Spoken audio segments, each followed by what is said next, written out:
You're listening to the Fresh Hell podcast. Fresh Hell contains stories of a disturbing and often graphic nature and is intended for a mature audience. Please don't let your kids listen to this, or they might turn out like us.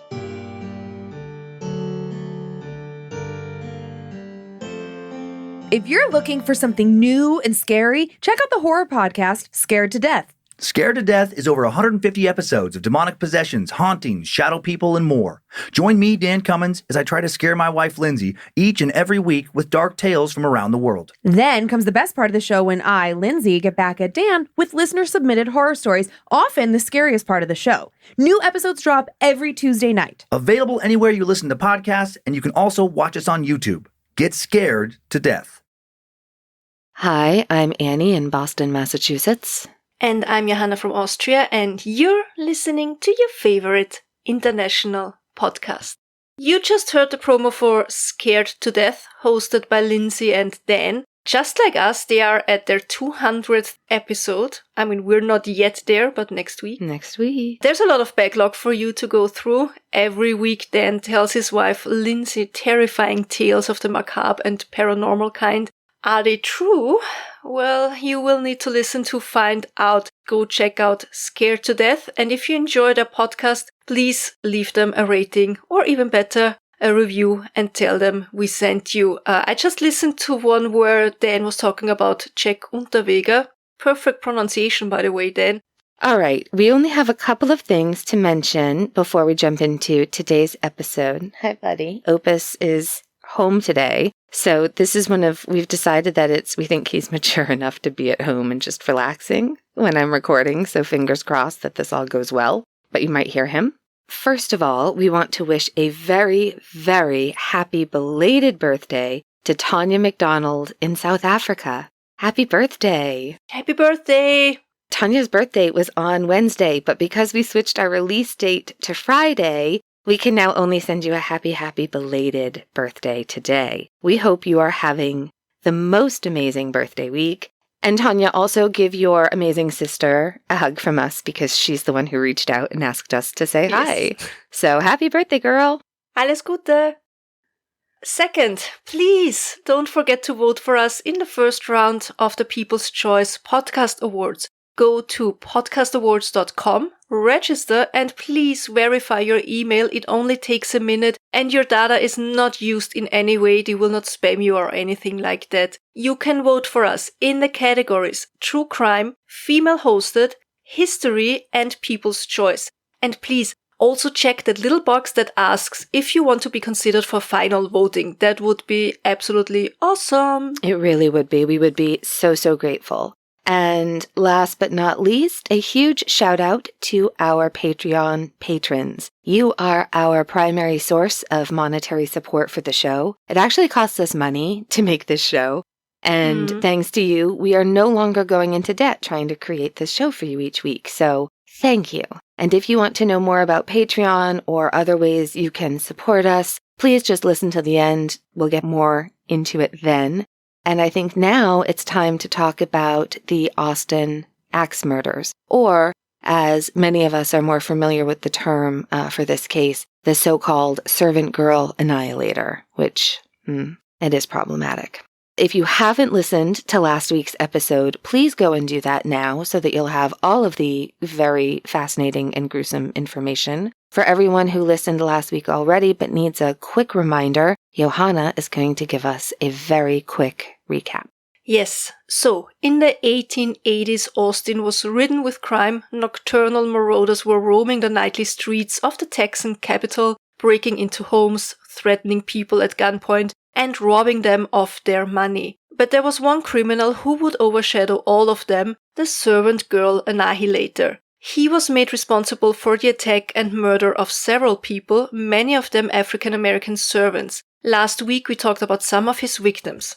On the night of 30th of December 1884, Mollie Smith, who was 25 at the time, was the victim of a murder. Her live-in boyfriend Walter Spencer suffered severe injuries. Two Swedish servant girls, Clara Strand and Christina Martensen, were seriously wounded on the night of 19th of March 1885. Eliza Shelly was murdered on the night of 6th of May 1885. Irene Cross fell victim to a knife-wielding assailant on the night of 22nd of May, and in August 1885, Clara Dick sustained serious injuries. The crime sparked a lot of racial tension. Many African American men were arrested but let go eventually, as they could provide an alibi. The newspapers at the time did their part in further fanning the flames and by telling the people of Austin to be vigilant, as the police department was clearly not capable of protecting them. And that's pretty much where we left off last week. This week we will tell you about other victims of the ex-murderer, and we will discuss some of the theories of who might have been the culprit. Yeah. So just like last week, our biggest source was J.R. Galloway's book, The Servant Girl Murders, and the accompanying webpage, which is servantgirlmurders.com. Very informative. Also, a quick content note for today. We are going to be talking about sexual assault and also the sexual assault and murder of a minor. So if that's a problem for you, you may want to skip ahead a bit. It's the only death of a minor in this case. And we're not going to... It's awful. It's all awful. Okay, here we go. Mary Ramey was born sometime in 1875 in Austin, Texas. We don't know the exact date. As we mentioned last week, it was not uncommon for Black people to not have a birth certificate. So in the census, we only see about 1875, so that's what we know. She was the third child of Rebecca and Jacob Ramey. Her older siblings were Edward, who was born in 1869, so he was 6 years older than Mary, and also a sister, Mima, also called Minnie. She was born in 1871, so she was 4 years older than Mary. Unfortunately, Mary would never know her father. He died 7 months before she was born. According to some sources, he died of a heart attack. And what is definitely worth mentioning is he was an incredibly well-liked and well-respected man. We found 2 newspaper articles, just snippets really, but they mention his death. And one was posted on his Find a Grave page. Unfortunately, it didn't list the newspaper it came from, but it was probably the Austin American-Statesman, which is by far the most popular newspaper at that time and place. So this article says, quote, Death of Jacob Ramey. Tuesday, this well-known and esteemed freed man departed this life aged 44 years. Jake has been a resident of this city for many years, and when a slave was regarded as an honest and incorruptible servant. Since he became free, we know that he has demeaned himself in the most exemplary manner, and his loss is sincerely regretted by all classes of our citizens. End quote. And then there's another piece, which is definitely from the Austin American-Statesman. This is from 28th of May, 1874, page 3. Quote, The funeral cortege which attended the remains of Jacob Ramey to the city cemetery yesterday was very large and imposing. He was held in high esteem by all classes of our people, both black and white. End quote. So, clearly, a very highly regarded man in his community. And so, poor Rebecca has now lost her husband, and that's young, 44. I mean, I know that's, for the time, that's still young. And poor Rebecca is now a widow and a single mother to 3 children. And for sure, Rebecca, who was also called Becky, had lived through really, really difficult times. She had been born in 1840 in Virginia, so she was born into slavery. After the death of her husband, Rebecca moved in with her brother, Edward Carrington, and her mother, Harriet Carrington. So 3 grown-ups and 3 children lived in their house on East Pecan Street. They not only lived there, they also worked there. Uncle Edward had founded the Carrington grocery store in 1872, which was one of the first Black-owned businesses in Austin. These were very hardworking and successful people. This is an article from spectrallocalnews.com. Quote, E.H. Carrington, former slave and entrepreneur. Some of Austin's first businesses and major accomplishments were results of hard work done by the African American community, including a successful grocery store from the 1800s. Edward H. Carrington was born on September 27, 1847, in Virginia, to Leonidas Davis Carrington and Harriet Russ. Carrington and his parents were slaves in Virginia, and after emancipation, the family moved to Austin. In 1872, Carrington opened a grocery store called the E.H. Carrington Store. The business was located at 522 East 6th Street. He operated the store until 1907, when his son-in-law, Louis D. Lyons, took over. Carrington was considered a community leader and often loaned money to poor farming families. Additionally, he worked with the Friends in Need Fund to help cover funeral expenses for the needy. In 1900, Carrington attended the Austin Emancipation Day picnic, and he was known as being the first African American in Austin to sign a deed for his own property. The E.H. Carrington Store building was still standing on 6th Street in Austin in the early 21st century and had undergone several renovations. In the early 1970s, the Junior League of Austin restored the building and used it for a thrift shop. In 2002, a conglomerate called the Carrington Group purchased it. Carrington was considered a pillar of the African American community in Austin throughout his life. Carrington died in Austin on May 17, 1919. End quote.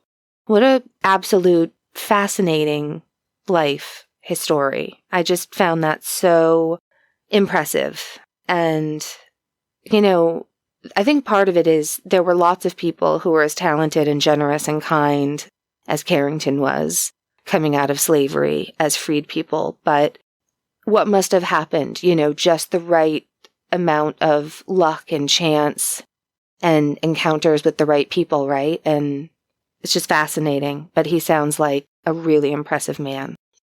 At some point, Rebecca had moved out of the family home and she took up employment at the home of a Mr. Weed on Cedar Street, which is now 4th Street, and she worked there as a servant. As far as we understand, only Mary lived with her at Cedar Street. We assume the older children stayed with their uncle and grandmother, or even more likely they were already employed somewhere and maybe living independently. Mima would have been 15 at the time, and Edward 16 or 17. Also, there was maybe not so much space in Rebecca's new quarters. The newspaper later stated that she and Mary slept in the kitchen, which was situated outside of the main house in a cabin. Back in the day, kitchens weren't usually part of the main house, were they? There'd be a separate building, so it wasn't so hot in the summer. Because of the fire hazard. Fire hazard, exactly.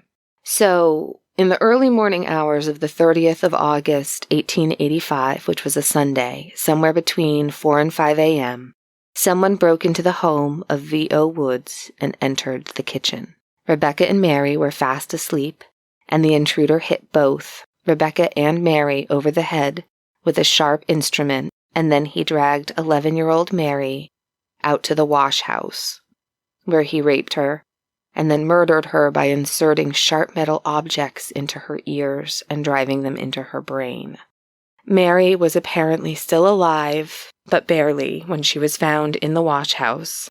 These are some of the witness testimonies as reported in the Austin American-Statesman. This is from the 1st of September, 1885, a Tuesday, page 4. Quote, "An atrocious crime. Mary Ramey, a colored child, taken from her bed, ravished, and then killed. Rebecca Ramey sandbagged nearly to death. One of the most horrible occurrences on record. Becky states that she went to bed Saturday night at 9 o'clock and heard the clock strike 10 and 11, and after this she remembered nothing more, until aroused by the physicians. She said that she didn't recognize the person who committed the awful deed, in fact that she was asleep when the attack was made and didn't know what had happened until the doctors came to examine her wounds. Justice Purnell was summoned to the scene of the horrible atrocities Sunday. He impaneled a jury and obtained the following evidence. Mr. V.O. Weed, being duly sworn, says, "About 5 this Sunday a.m., I heard a noise out in the yard and asked my wife what was there, and she said it was a dog howling, but I told her it was an unnatural sound, and I sprang up and went on the back gallery with a lamp in my hand. I then heard a noise in my kitchen. It growing worse, I called to my wife that there was something wrong, and I got my gun. She and I came together on the gallery and found the kitchen door locked. I called Becky repeatedly, but received no answer. I then went to the door of the kitchen and heard a noise in the cabin and told Lock Brush to hold the lamp, and then I pushed the kitchen door open and asked the woman, Becky Ramey, what was the matter. She replied, "I don't know. I'm sick." I then turned and hollered to William Jacqua and told him that I thought my 2 servants were murdered, that one was in the kitchen and the other was missing. I am satisfied that the noise I heard was from a person. As soon as Jacqua arrived, I got my jacket and took the lamp, and then went into the cabin and found the girl dying. I then went for John Cheneville and his hounds, and then awoke Mr. Wilson and told him to bring his hounds, as Cheneville was waiting for them. When I came back, Dr. Swearingen had arrived. Dr. Swearingen, Mr. Jacqua, and myself went into the cabin and found the girl in a dying condition, with a small quantity of blood under her head. There was only a small quantity of blood on the floor near the girl when I first saw her, but when I returned, the quantity had increased to 5 or 10 times more than there was at first. It is my opinion that she had been injured not over half an hour when I first saw her. Rebecca Ramey had no men going to see her, and I think her a good and virtuous woman. The girl Mary was about 11 years of age. Dr. Johnson, being sworn, says, "I was called this morning before day by Mr. Weed, he stating that both of his servants had been attacked and would die, that he wanted me to come up as quick as I could. I found Dr. Swearingen there, and we examined the wounds of both mother and daughter. The mother was in the kitchen, and the daughter was in the wash-house. We examined the girl first, as she was still alive. The girl was evidently struck by some sharp instrument in both ears, and we probed the ear and found the wounds were deep, cutting a portion of her ears. She had been ravished and considerably torn. She had evidently been struck with a sandbag or something of that kind, after which she had been ravished and killed. We then examined the mother. She had not been ravished, but had been struck and stunned the same way as the girl, and had 2 cuts on the left side of her head. I think that the skull is fractured. The girl lived about 1 hour after I arrived." End quote. So that's awful. I will say I'm very, very impressed with the efforts made by the employer of Becky and Mary. Like, he rounded up all the people immediately. Yeah, these were people to him. These weren't this wasn't property. Yeah. He wasn't fucking around. He really wanted to find who hurt these women that he cared for. I mean, he cared for these people who worked for him. Yeah. Yeah. So just like with the other cases, they did make arrests after the murder, but they couldn't find the true culprit. Mary was laid to rest at the Oakwood Cemetery, where her father was buried as well. Her brother Edward would follow soon after. So this is a little bit of a sidebar, but we had to mention it because unfortunately Edward died in 1888 in a terrible electrocution accident. This is from the Austin American Statesman, 28th of August, 1888, page 3. Quote, "Deadly electricity. Yesterday about noon, Edmund Ramey, a colored porter at Mr. John B. Neff's Iron Front Saloon, was sent upstairs to wash the rear windows. The second story of the building extends back about 80 feet, while the lower one, in which is the billiard hall, runs through to the alley near the Driscoll Hotel. Ramey, on going upstairs, went out on the roof of the billiard hall with a small stepladder and proceeded to wash the window glass. He was gone some time. In fact, much longer than was necessary to accomplish the task he was detailed to do. And, his services being needed downstairs, another porter in the establishment was sent for him. He went upstairs, and going out on the roof of the billiard hall, was astounded and horrified at finding Ramey lying on the roof stone dead but still warm. He gave the alarm, and at once the news spread and an eager crowd was soon gathered on the premises, all eager to see the victim and hear the particulars of the electric tragedy, the first serious one to occur in this city. An investigation of the surroundings led to the belief that while Ramey was washing the window through which the electric wire was attached to the fan motor passes, he accidentally touched it and his death was instantaneous. There was no outcry or call for assistance, no struggle, no anything but awful, sure, swift, silent death.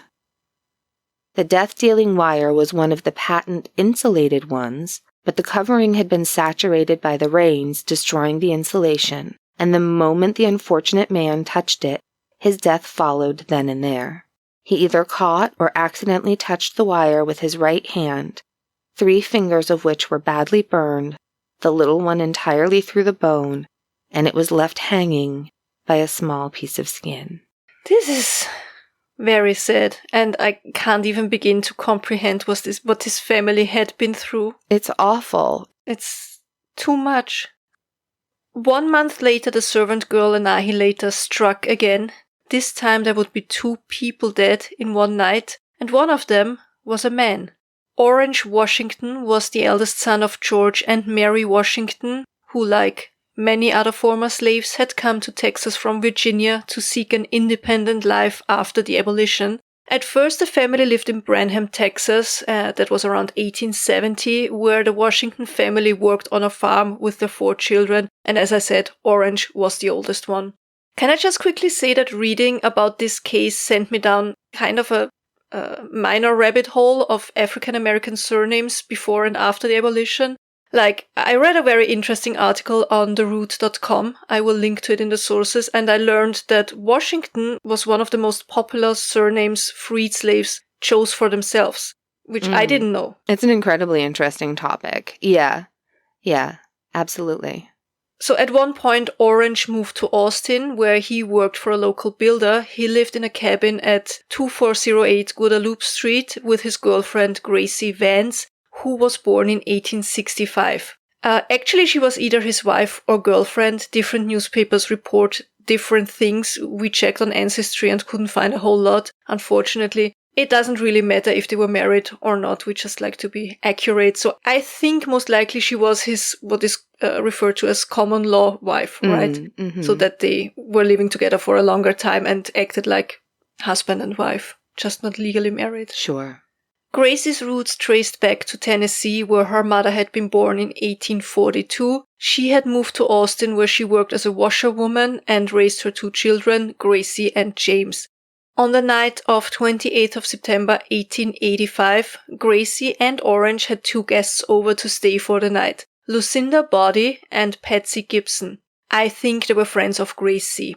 Around midnight, an intruder came through the window and attacked Lucinda and Patsy.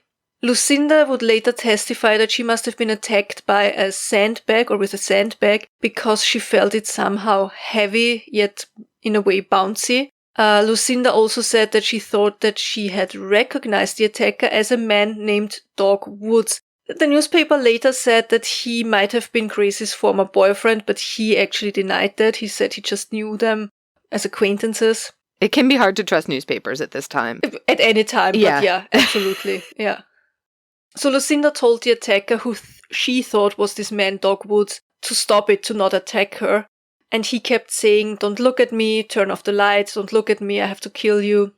Somehow Lucinda managed to flee. I think she climbed out the window and she ran over to alarm a neighbor, and they alarmed the police. Apparently there was already a phone in one of the houses. They called the police station, and then they went to the cabin to investigate. They found Patsy, barely conscious with wounds on her head.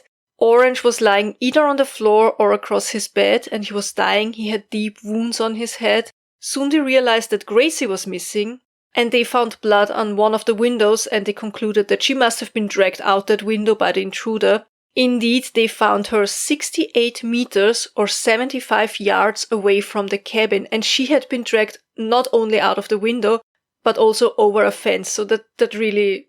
That's a distance. Takes a lot of physical work.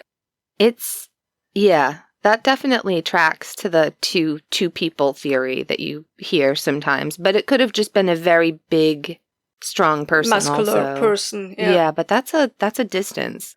She was raped and her head had been beaten in with a brick that was found nearby. The newspapers reported that nothing was left of her face. In her hand, they found a watch. From the description, I assume it was an open-face pocket watch, a silver one on a chain, because it says that it was somehow entangled around her arm, and the watch was believed to belong to the attacker. They also found a horse hitched to a tree near the cabin. The owner of the horse could be determined, but he swore that his horse had been stolen shortly before. And I find it interesting that in the previous attacks, the ones we talked about last week, I found no mention of sexual assault on the victims. I think maybe it's considered that the first victim, Mollie, had been sexually assaulted, but it's not very clear on that. I wonder if it was just not reported, or if the first sexual assault that is reported on Mary Ramey triggered something in the murderer. Yeah, I was wondering the same thing. And now also we finally have attacks with a very similar MO in terms of, kind of a stunning attack and then taking the woman out to a second location nearby with the sandbagging plus the head trauma and sexual assault. I'm not totally convinced that these are connected to last week's attacks, but... The first victim, Mollie. She's the one who was also dragged outside and found, I can see that for connected. Sure. But, yeah, it's interesting. Also, the sandbag as the first attack weapon before the attacker used the axe, it had been mentioned in other incidents as well, definitely in the Mary Ramey murder. The article that you just read mentioned it as well. At first, it didn't look as if Patsy would recover from her wounds, but eventually she did, as did Lucinda. Doc Woods was arrested, as was another man, an evil chicken thief named Oliver Townsend, and I'm sorry that I'm laughing, but no, this is the best. He was later referred to in the newspaper as, and I'm not making this up, quote,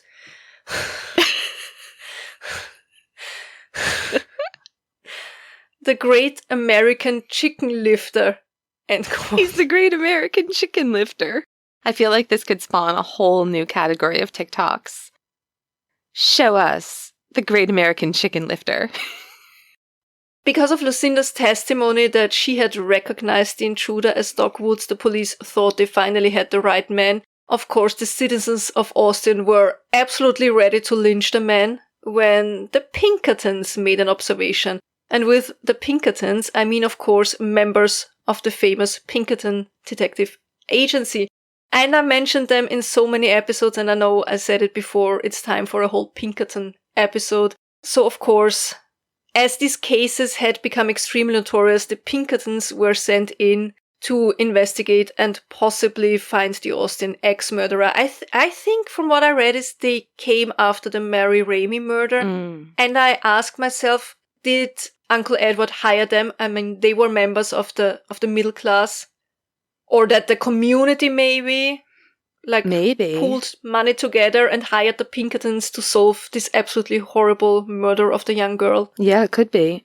So the Pinkertons, who had been investigating, they had a totally different suspect, even though Lucinda had named Doc, and even though a bloody shirt had been found in Doc's home.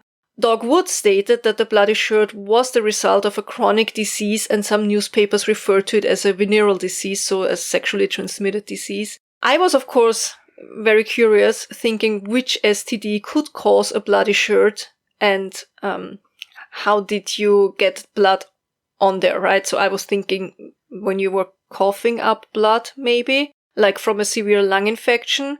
And apparently chlamydia could cause inflammation of the lungs, so I mean, that's a possibility. What do you think, Annie? I think my first thought would be like tuberculosis or maybe nasal syphilis, like as we saw in The Nick. That show really did cover all manner of medical horrors, didn't it? I don't think there's really enough to guess what blood on a bloody shirt came from at that time, but I think syphilis would be more like your standard pneumonia. I don't think it's a coughing up blood I don't think it's a hemorrhagic, really, situation. I just think people also didn't know. Like, would they have thought that tuberculosis was sexually transmitted because you could get it that way? Possible, yeah, maybe. I mean... Oh, and the watch in Gracie's hand, it turned out it belonged to a Swedish girl who had been burglarized one of those nights. It looked as if Gracie had gotten a hold of the watch when she was struggling with the intruder. So at least we can assume that the murder of Gracie and Orange did at least break into another house, probably more, who knows.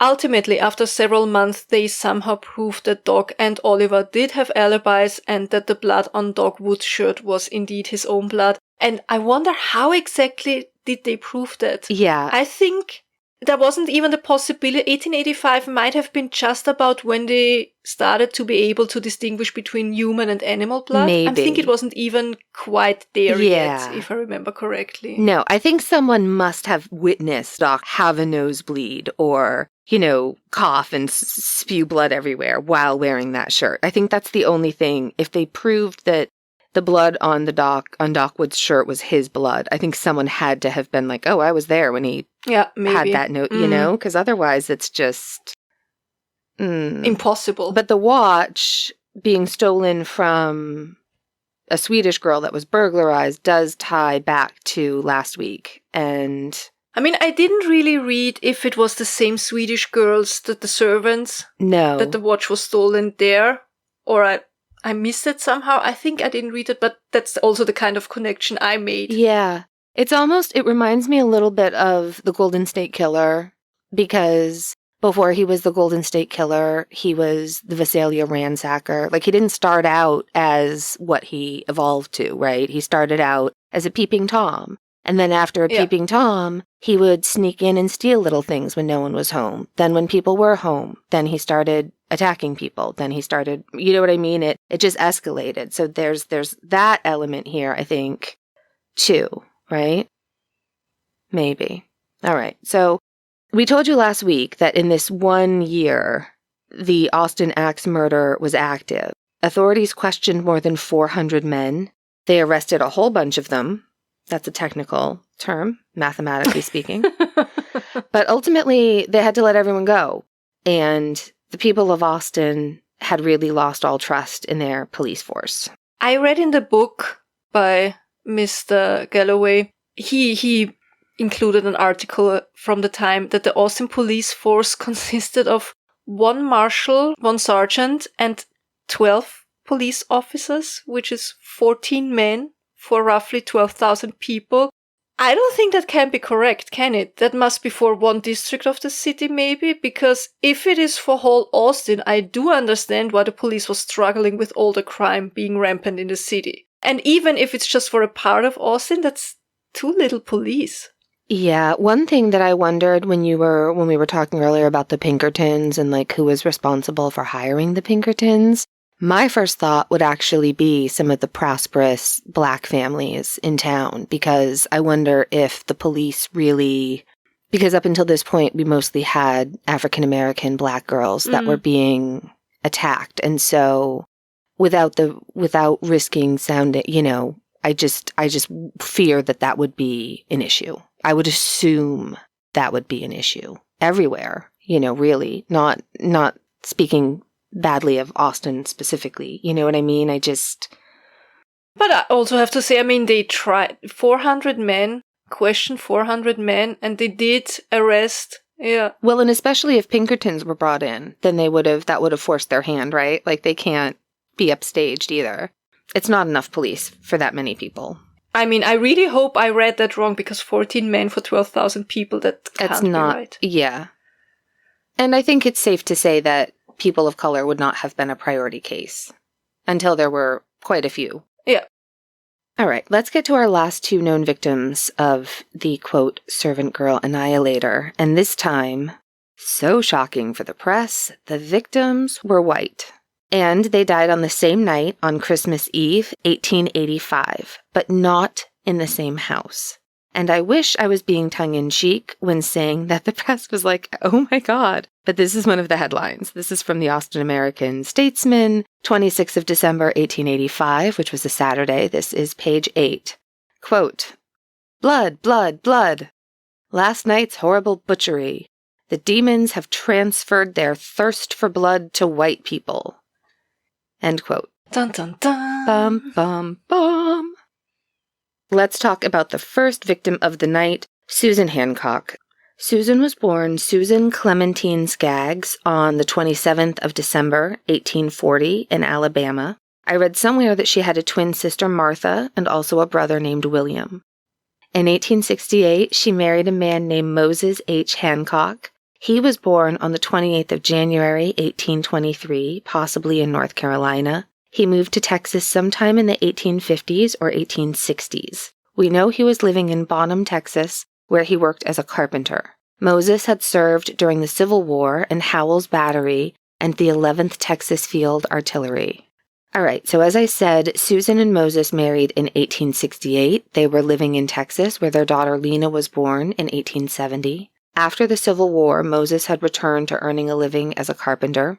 The 1880 census shows that the family had moved to Waco, and I think they had another daughter named Ida, but we couldn't really find anything on her.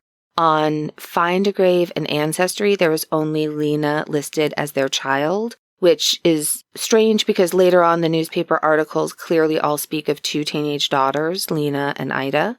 After Waco, the family moved to San Antonio, but then moved to Austin soon after, which makes absolute sense because remember, Austin was a booming city, which meant lots of work for a skilled carpenter. And indeed, the Hancocks did well. They were even able to purchase their own home on East Water Street in the southern part of the city. And as you might have guessed it, Water Street has its name because it lies just north of the Colorado River.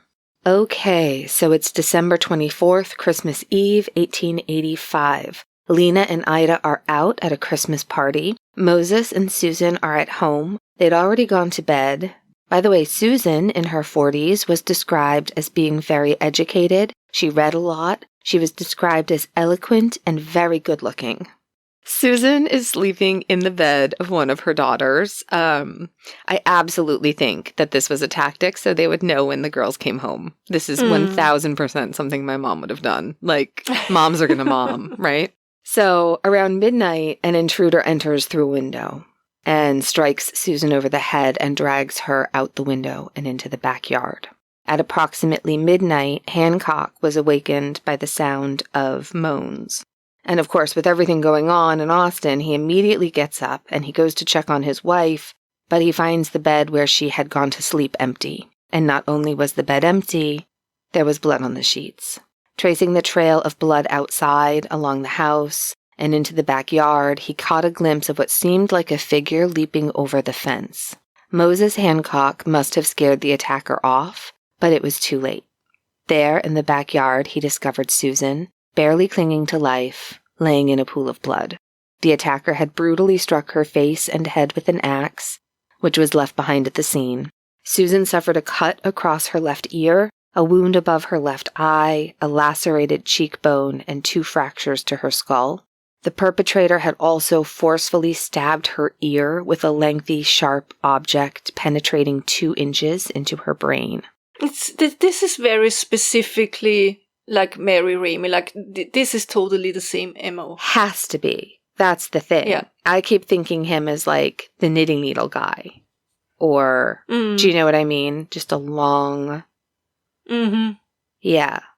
The only thing we don't know is if she had also been sexually assaulted. The doctors who examined the body didn't want to give this information to reporters. But it seems possible that the attacker was interrupted before he could rape her when Moses scared him off. And we can also assume that the Annihilator was angry about being scared off, regardless as to where he was in his attack. It's also possible that he did rape Susan, but his need to kill was ramping up, and one assault a night wasn't enough for him anymore, right? We see that. I mean, Bundy at the sorority house, right? This is not something... Jack the Ripper also did that once, exactly. twice a night, when he was disturbed. That's right. So he goes looking for another victim. That's when I think things really do get scary, isn't it? Because they're out of control then. I mean, they're already out of control because they're murdering people and they're assaulting people. But then when it's almost like they don't have any self-control over themselves anymore, that's when it starts to get scarier. Yeah, he absolutely escalated. Yeah. So he's out looking for another victim, and he finds it in Eula Philips, 12 blocks away on West Hickory Street. So Eula Philips was born Eula Burdett on April 22nd, 1868 in Texas. She was the daughter of Thomas and Alice Burdett. The Burdetts belonged to a family of early settlers in Travis County where they lived as farmers and ranchers. By 1880, Thomas and Alice had separated. Thomas resided and worked on his brother Giles Burdett's farm, while Alice and the girls relocated to southern Travis County near Onion Creek. Alice took up teaching in order to support herself and her children. In late 1882, she filed for divorce from Thomas, but tragically she passed away before the case could be tried, probably due to a typhoid epidemic in the Onion Creek area, but she was only 36 years old when she died. Less than a month following her mother's death, 14-year-old Eula marries James Philips Jr., who was 21 years old at the time. Really, we can only imagine how traumatizing and upsetting all of these things were on a 14-year-old girl to go through. So her parents are separated, she moves away, her mother dies, way too young, and then she's immediately married at the age of 14 and suddenly responsible for a household of her own. Not unusual for the time, but also doesn't mean that it didn't suck. I mean, very traumatic, yeah. Just because something happened, just because something was the norm, doesn't mean it wasn't traumatic for everyone it happened to, right? Another thing that put stress on the young couple, James and Eula didn't really have the money to live on their own in their own house. So she's 14 and she's marrying a 21-year-old who lives with his mom and dad. They were a rather wealthy family in Austin. Yeah, it seems like. So they're living in the house with James's parents, and James Sr. is a carpenter and architect and builder, and that's where he also had his business. And I think you're right. I think they probably were fairly well off. In January 1884, Eula gave birth to a baby boy that she named Thomas after her father. In January 1885, James and Eula relocated to the farm of George McCutcheon and his family in Williamson County. He was a friend of Eula's father's and offered steady work to James. It does look like, unfortunately, McCutcheon's wife passed away that March, and it seems possible that Eula and George may have had an affair. In October 1885, James and Eula returned to Austin, and once again were living with James's parents. During this time, Eula was not happy. She would sometimes sleep in the parlor, and James battled unemployment and sort of didn't love the fact that he suspected his wife of extramarital affairs. Their marriage was not great. Eula engaged then in a less discreet affair with John Dickinson. Now, he was a 27-year-old single man of both wealth and influence, serving as the secretary of the Capitol Commission, overseeing the construction of the Capitol building. I think Eula may have even left James for a while she was with him. And there's a lot of talk in the information and the literature about Eula and her many, many affairs. And to be honest, at first, I was like, wow, Eula really gets around. And I wasn't really judging, but maybe to be fair, like casting a little shade. And then I was like, wait, she was married at 14 because marriage and sex means safety. Also, in the show we mention a little bit later, there's an interview with it was the great niece of Eula. So this person's grandmother was Eula's sister. Yeah.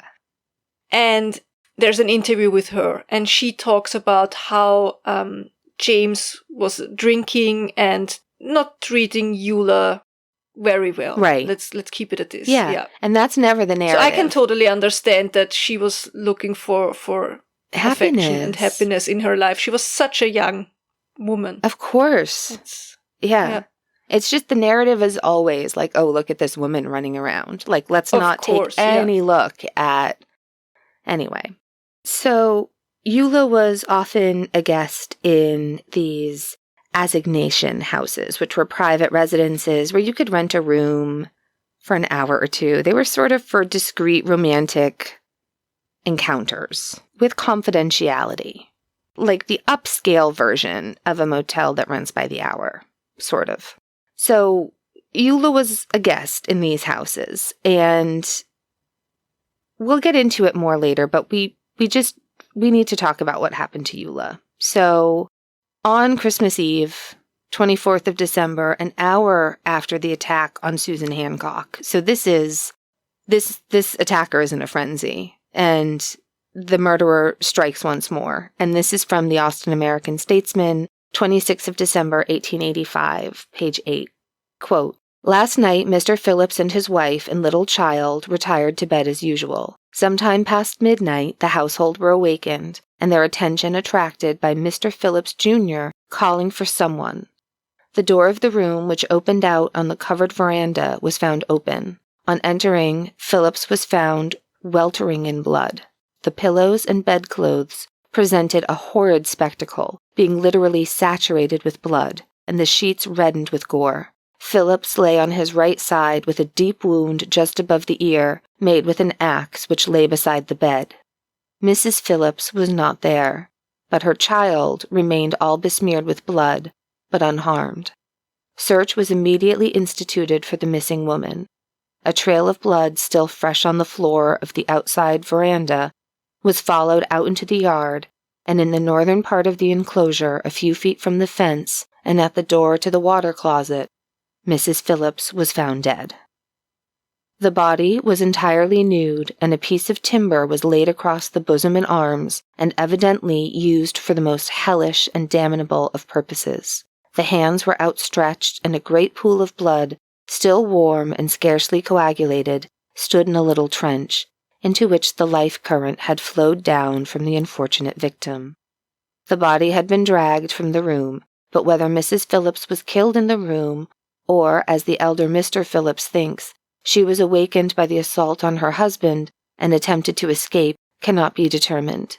It is believed, however, the assassin stifled her voice, and that she was still alive when dragged into the yard, where she was outraged, and then the last and fatal blow delivered. The position of the body indicated that the devilish act was perpetrated by the assistance of a second party, as both hands were held down by pieces of wood, in which positions the fiends left their victim, and which she must have died.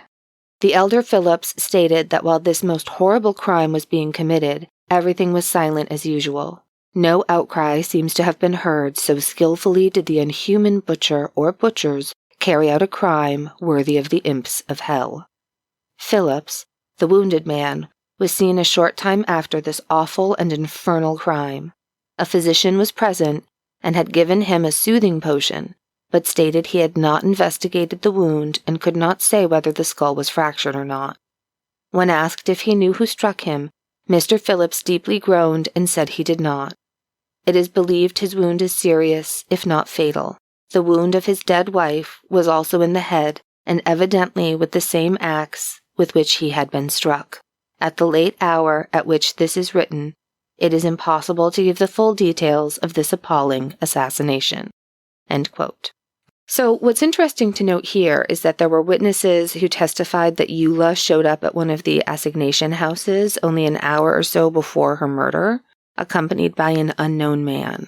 This is interesting because James testified that they had gone to bed early and he and Eula were sleeping in the same bed with their infant between them, and he only awoke when he was attacked with the axe. So did Eula slip out of bed when James fell asleep and then get back before her death, or did the witnesses placing her at the establishment confuse her or get the wrong day? It's a little bit weird there, but awful, awful. So Eula was dead and James was severely injured. Susan was barely alive and would die a couple of days later. By the way, James would recover, and I honestly find it amazing how many people recovered in this case from severe blows to the head, some of them with an axe. I mean, I'm absolutely sure that they would suffer from consequences from these wounds for the rest of their lives, and we don't even need to talk about all the trauma, the emotional trauma they have gone through. But still, it's amazing that in 1885 in Texas, so many people did survive axe blows to the head. That's some resilience there. It is. My late husband died because of a head injury, ultimately. And so I'm constantly amazed by things that people have survived. Like his seemed such a not minor, but you know what I mean. And you'll see these things, and it's just like, wow. Yeah. And we have all the modern technology available nowadays, but back then... you just had to hope for the best, really. That infection didn't get you, and awful. All right, so now who were the first suspects in the Susan Hancock and the Eula Philips murders? Well, in Susan's case, that would be her husband, Moses. Apparently, they had found a letter in Susan's belongings, a letter that she had written to Moses, but she never sent it to him. And the letter read, quote, "Dear husband, I have lived with you 18 years and have always tried to make you a good wife and help you all I could. I have loved you and followed you day and night. You won't quit whiskey, and I am so nervous I can't stand it. You know it. It almost kills me for you to drink, and Lena is almost crazy and will lose her mind.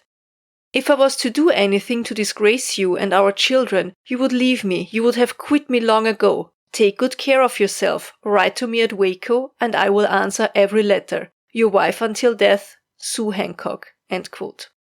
That's really sad. So, of course, the theory was that Moses had found out that his wife wanted to leave him and therefore had murdered her in a fit of rage. Mm-hmm. He was tried, but the trial ended with a hung jury.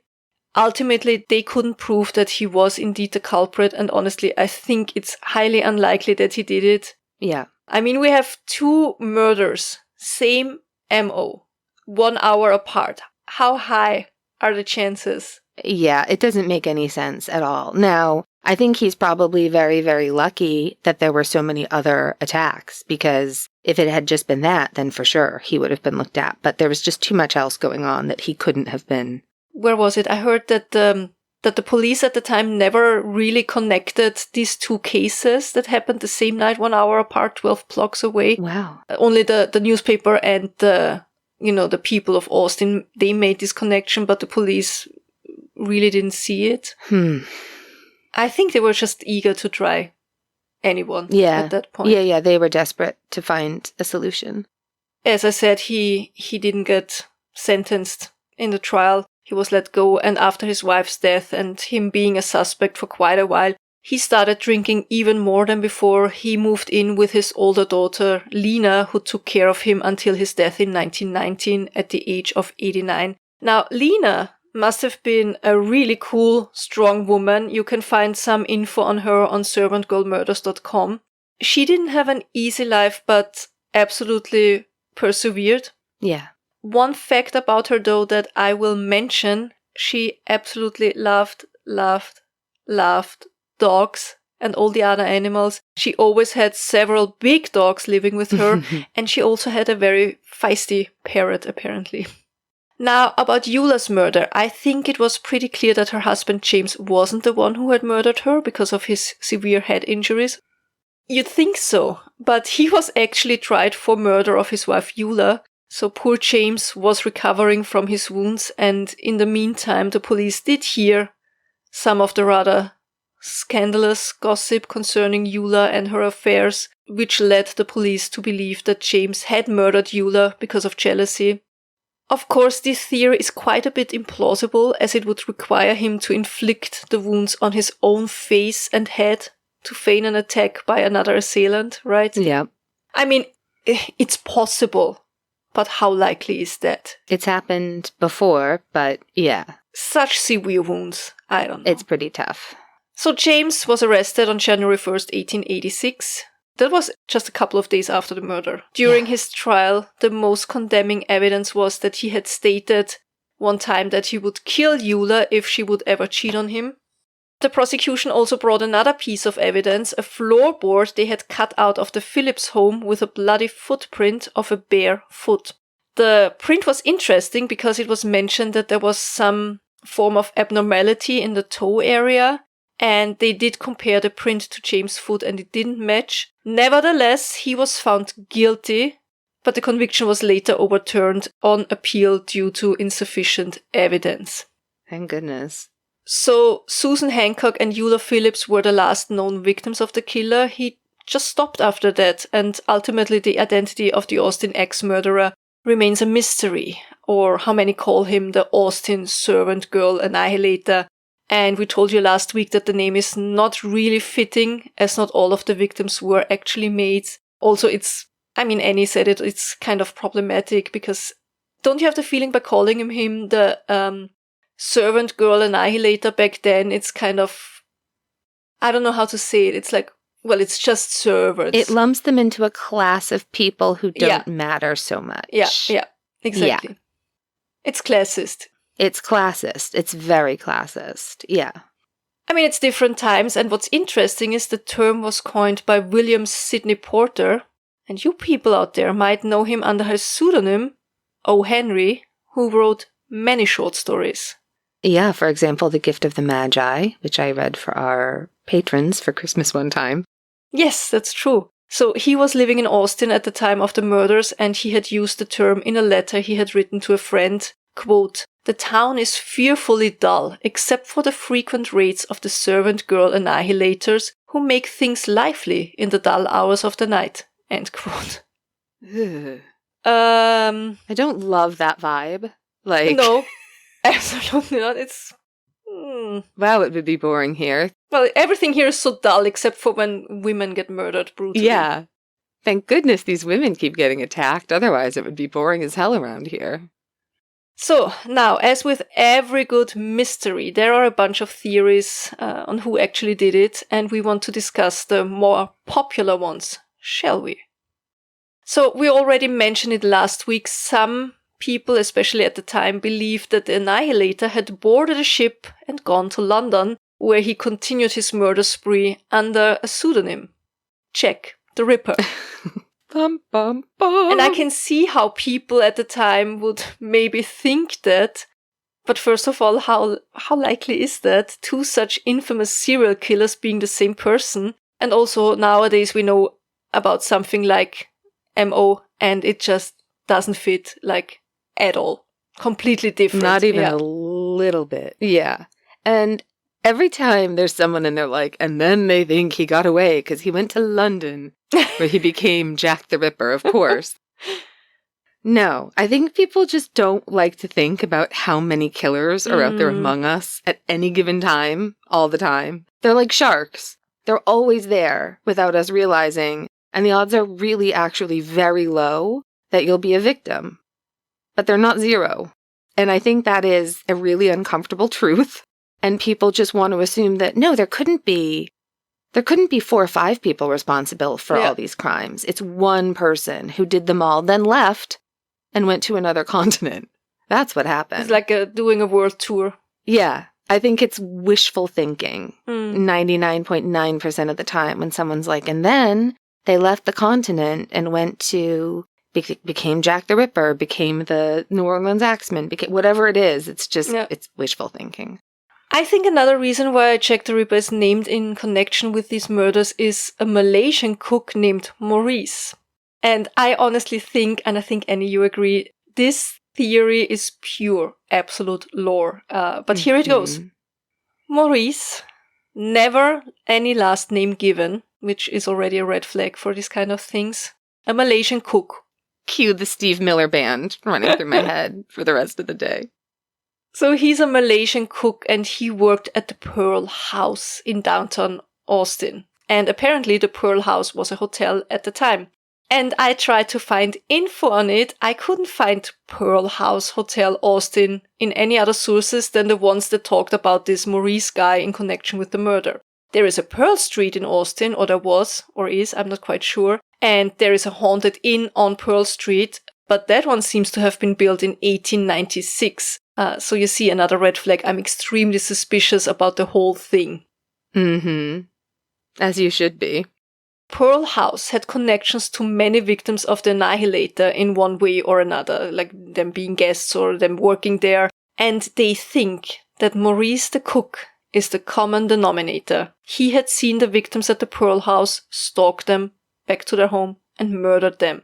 But of course, in 1886, Maurice left Austin. At first, he went to New Orleans, and wouldn't it be kind of creepy if the New Orleans X-Men would have been active between 1886 and 1888? Yeah, that's a link we could get behind. After New Orleans, Maurice went to London, of course. And I think we can all agree it's I don't want to call it fun little lore, but interesting little lore or creepy little lore, but it's absolute hogwash. Agreed. I think the most likely suspect came from the PBS TV show History Detectives, from an episode that aired on 15th of July 2014. Thank you, Doug, for the link. If anyone is looking for the exact episode, it's season 11, episode 3. We'll have the link in our sources. Yeah, that was great. I love it when, hey, Doug, shout out. He's a regular. We chat a lot. I'm super behind on all of our chattiness. But he was like, don't forget this one. And I was like, yeah, we've got it. So the show used a combination of historical research and modern techniques such as psychological and, which is fascinating, geographic profiling. The show's investigators were actually able to pinpoint their number one suspect, and his name, Nathan Elgin. And he was a 19-year-old African-American cook. Now, I really urge you to go watch the episode of History Detectives. It's really, really interesting. For example, they mark all of the crime scenes on a map of Austin of the 1880s, and then they ran it through a program, and the algorithm told them the likeliness of certain areas of being connected to the killer, like the home of the killer or something like that. They also went through newspaper archives, and they found an article in a San Antonio newspaper from 1886 that talks about the James Phillips trial. But that wasn't the most important info for them because they already knew all of that.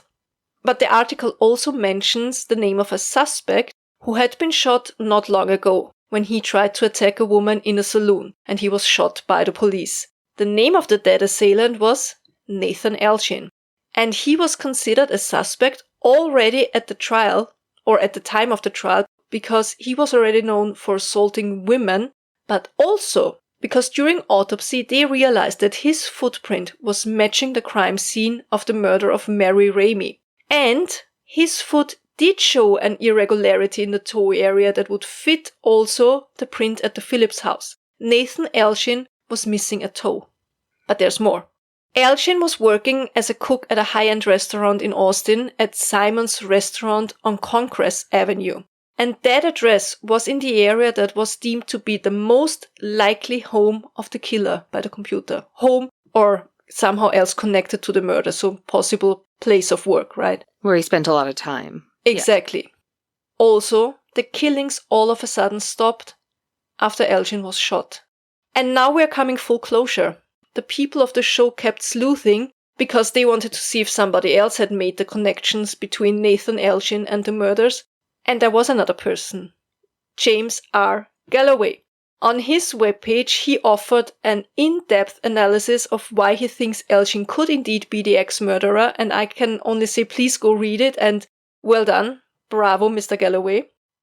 This is so fascinating, and while we will never really know who did it, I do think that they have a really strong case against Nathan Elgin. What do you think? I think so too. Absolutely. It's always a little bit tricky because you know that these shows, that's what they're setting out to prove, right? So it's coming at you from a bias. But the information that they have is so compelling, I think. Do we think all the attacks were committed by the same person? I know we keep coming back to this, but I think Mollie was. I think Mollie was. Irene, possibly. It's confusing that she was described as looking as if somebody tried to scalp her, which is different from all the other ones. I agree. Also, she was the one who wasn't dragged out. And then all the ones from today. I don't see the Swedish girls connected unless they mean that the pocket watch came from one of the Swedish girls. And that's the only connection because they were attacked with a revolver.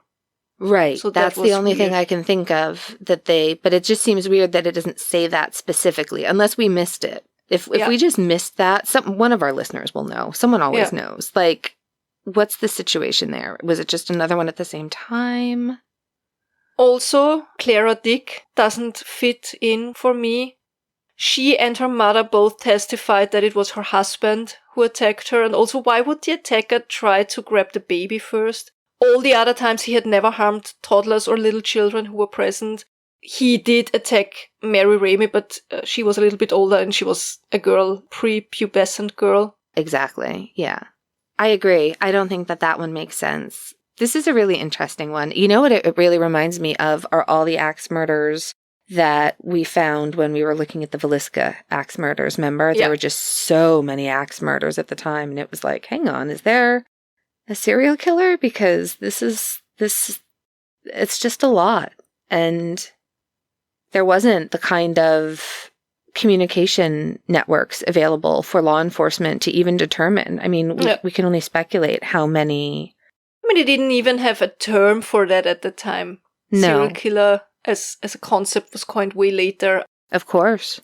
they're incredibly sad cases, just savage and terrifying. Terrifying. The idea of someone sneaking in the middle of the night and dragging you out of your house after attacking your husband. I'm still thinking, were there more attackers, more than one? Because he attacked not just women who were alone or with children. He attacked women who were at home with their husbands, their boyfriends. He attacked 4 people at once. I mean, even if you wait until they're sleeping, how high are the chances that you can hit 4 people in a row in the head and nobody can kind of get away?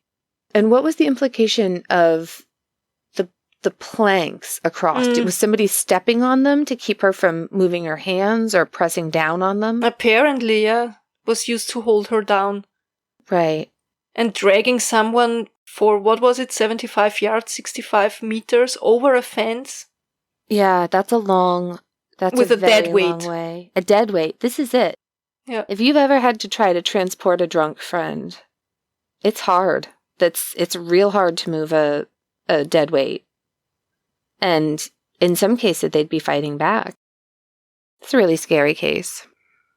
It's like Villisca, these murders, the Texarkana murders, New Orleans axe murder. The New Orleans axe murderer. Yeah.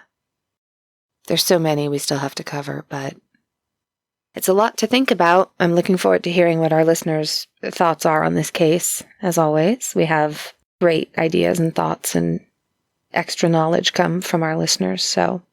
Do you have something good? I have so many something goods. I don't know where to start, but let me say this. If you like the geographical profiling, there is a good series of novels by Stephen James, and I think they're called the Patrick Bowers Files. I've only read the first handful of them, which are all named after chess moves, like the rook, the pawn, things like that. But they're about an investigator who is a geographical profiler for like the FBI or something. I need to reread them and catch up because there's loads of new ones since I first started reading them. But I remember them really being fun beach reads. And when you mentioned that show with the geographical profiling, that's what this character does. So if you're looking for a beach read. Awesome. How about you?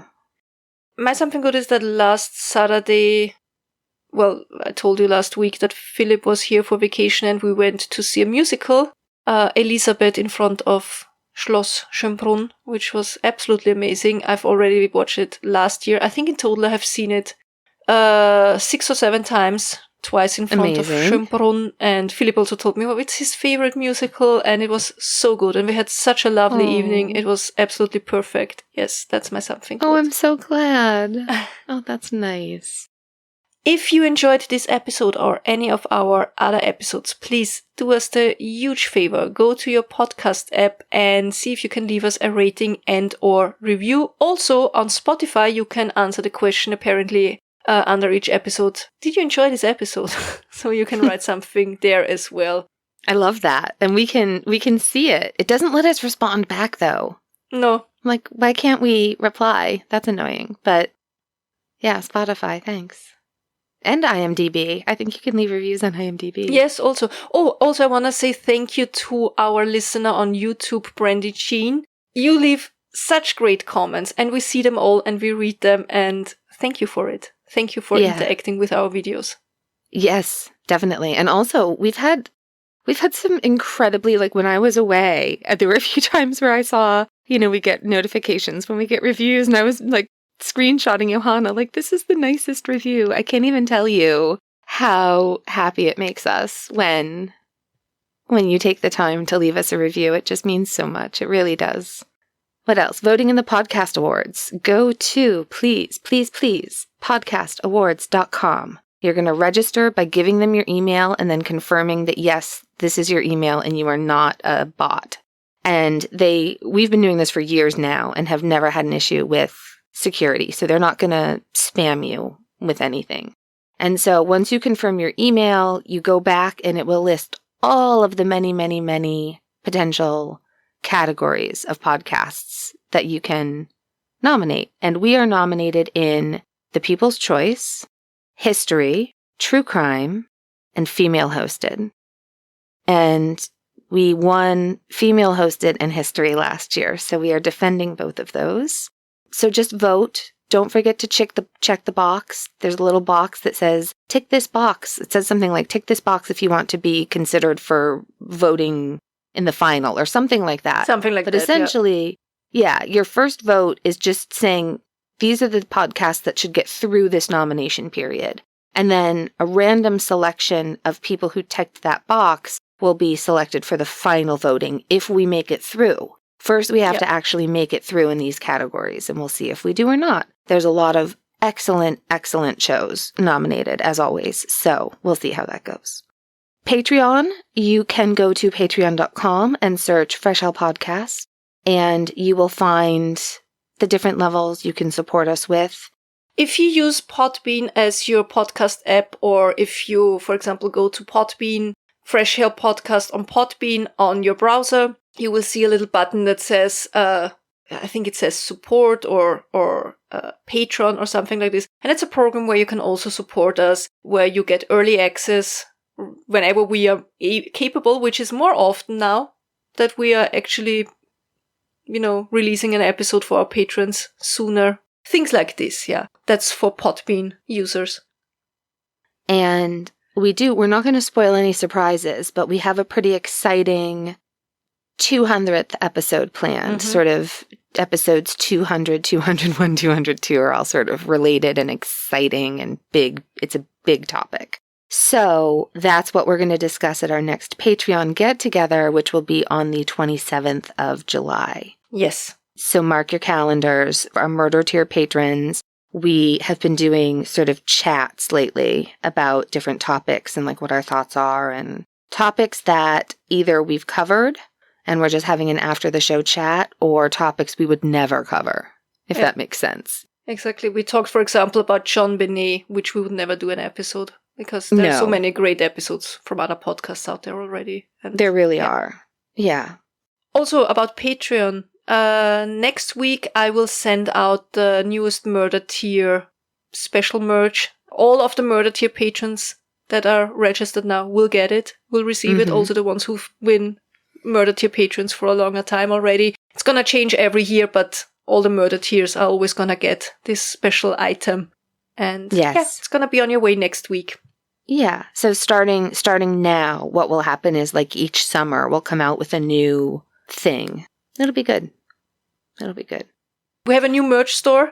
Check that one out. You find the link on our webpage, freshhellpodcast.com. Gonna keep adding to it. I just set it up. There's a lot of items already, but just a few designs. But it's fun. It's new designs. It's a little raven logo with Fresh Hell. For example, I have a cap now with Fresh Hell Podcast with a little raven next to it, a little claw. I love it's that cute. hat. Yeah. Also a very nice notebook in kind of Art Nouveau style. I love that. I love that design. It's so pretty. It's like Klimt vibes. Yeah. Please remember to send us your fun stories. Like, just let us know. Ghost story, connection to a killer story, whatever it is, and let us know how you want to be known. All right. I think that's it. Please tell all your pets we said hi, hug them, cuddle them, treat them nicely. Please check them for ticks. I just removed last week 8 ticks from Leela, and she has such thick hair, and it was almost impossible to find them. They were teeny tiny.